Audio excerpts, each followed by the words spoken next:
నమస్తే అండి. క్లయింట్ యొక్క కోరిక మేరకు, క్లయింట్ యొక్క జాతక రీత్యా మనము ఈ ఉంగరం అనేది చేయించడం అనేది జరిగింది. పగడం. అందరికి తెలిసిన విషయమే. పగడము దీని నుంచి చాలా యూజ్‌ఫుల్ ఉంటుంది. అంటే వారి యొక్క హెల్త్ ప్రికాషన్స్ కొరకు, తర్వాత స్టడీ పర్పస్ కొరకు, తర్వాత వచ్చేసి మ్యారేజ్ రిలేషన్స్‌కి కావచ్చు, రిలేషన్‌షిప్ కొరకు కావచ్చు. సో, ఇది ఎంతగానో యూజ్‌ఫుల్ అవుతుంది. సో, నా యొక్క క్లయింట్ యొక్క కోరిక మేరకు ఇది డిఫరెంట్‌గా ఒక్కొక్కరికి ఒక్కో విధంగా సైజ్ చేయడం అనేది జరుగుతుంది.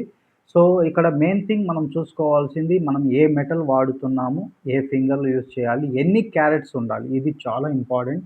తర్వాత ఏ గడియలలో ప్రిపేర్ చేయాలనేది కూడా చాలా ఇంపార్టెంట్. సో, మేము పర్సనల్‌గా ఇది ఏ నక్షత్రములో, ఏ గడియలో పెట్టాలనో అప్పుడే ధారణ చేసిన తర్వాత మన యొక్క క్లయింట్‌కి ఇవ్వడం అనేది జరుగుతుంది. సో, ఎవరైనా కావాల్సిన వాళ్ళు జెమ్‌స్టోన్‌ని కూడా ఆర్డర్ ఇవ్వచ్చు.